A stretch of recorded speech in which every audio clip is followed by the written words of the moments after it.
considéré sans nul doute comme son bourreau, le procureur spécial près la Cour de répression de l'enrichissement illicite, le magistrat Alioune Ndao, souligne encore Libération. Au même moment, annonce le pays au quotidien, l'émir de Dubaï blanchit Karim. La lettre du continent qui file l'info rapporte selon le pays au quotidien qu'une réunion de crise sera tenue par les autorités de ce pays pour revoir leurs relations avec le Sénégal. Rewmi quotidien est dans l'or ce matin et son trafic international. 2 kilos saisis à l'aéroport de Dakar, informe le journal. La marchandise provient de Praia au Cap-Vert et le porteur de valise arrêté est un employé de SHS. L'enrichissement illicite encore dans l'Observateur ce matin. Les avocats du PDS ont envoyé à l'État du Sénégal l'arrêt de la Cour de justice de la CEDEAO en plus des ministères de la Justice, de l'Intérieur, des Forces armées, le procureur spécial Alioune Ndao, l'agent judiciaire de l'État, de même que le président Macky Sall ont reçu une copie de l'arrêt. L'État reçoit la notification de la CEDEAO, renchérit Direct Info. L'État de Pisère a reçu ce qu'il attendait, détail direct,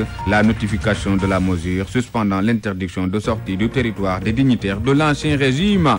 La CEDEAO accule Macky, indique l'office. Mimi Touré, Alioune Ndao et Aïcha Gassama appelés à l'ordre, note encore le journal L'Office. Non à un juridisme pédant, Filmin Yoroba du Yefdjel dans l'Office.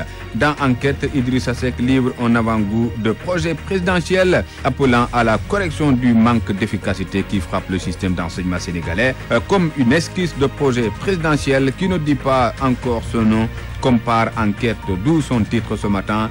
Idrissa Macky, le choc des ambitions, le maire de Thiès dans une posture présidentielle, le chef de l'État dans l'action à Matam.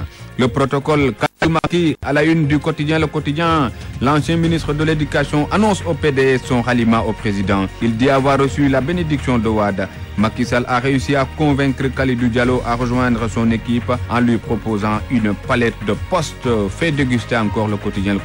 Après un premier refus poli pour des raisons de santé, l'ex-ministre de l'Éducation a officialisé son ralliement au président, à sa base et ses camarades du PDS, notamment à Matam, où il devra officialiser l'accord trouvé lors d'une rencontre solennelle. Matam qui a abrité hier le conseil interministériel décentralisé. L'info est dans les rayons du soleil. L'État promet de rattraper le retard de la région, livre Le Quotidien national. 126 milliards de francs CFA seront débloqués pour la période 2013-2015. Le nouveau lycée de Ourossogui inauguré par le chef de l'État hier. Un modèle à multiplier selon Macky Sall. Des contre-modèles à bannir à la une de Grand Place. Le lesbianisme pollue le foot et le basket, s'offusque mon confrère. L'aiguille ne se rencontre dans un bar à la Gueule Tapée. De grandes dames et des messieurs célèbres encouragent les filles dans une telle pratique. Les indices donnés par mes consoeurs Mbayang Sarr Faye et Binta Mané à travers leur manière de parler tuant leur masculinité. Elles dictaient leurs lois dans un célèbre club de basket et à chaque fois qu'elles sont démasquées dans une équipe, elles migrent vers d'autres. Et ce matin, elles sont mises à nu dans Grand Place. Et le sport arrive dans Wasport. L'entraînement des Lions à Conakry, Giresse dévoile la première arme contre les Angolais. Wasport montre Alain Giresse au milieu des Lions hier pour leur première séance pleine d'entraînement sur le terrain du stade du 28 septembre. Il a donné le ton avec ses joueurs sur l'art et la manière de déséquilibrer la défense angolaise. À la volée, il y a ce que regrette Khalifa Ababacar Gueye de Wasport. C'est quand vient l'heure de s'asseoir qu'on connaît l'utilité des fesses, peste mon confrère. Avec les Lions, ça commence à bien faire. C'est devenu la croix et la bannière pour tirer quelques mots à certains joueurs. Pour d'autres, il ne faut même pas essayer. Ils ne parlent pas aux journalistes et n'ont pas honte.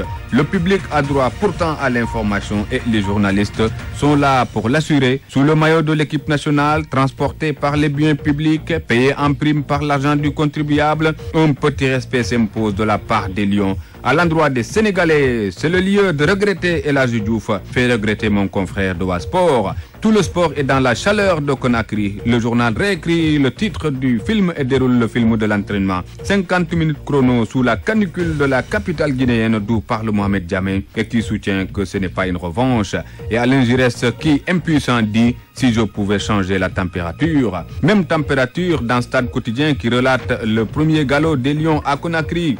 Demba et Papis en superstar affiche Stade. Dans Sunulamb, la lutte est chez elle et invite Balagaï 2 qui est sûr de sa victoire.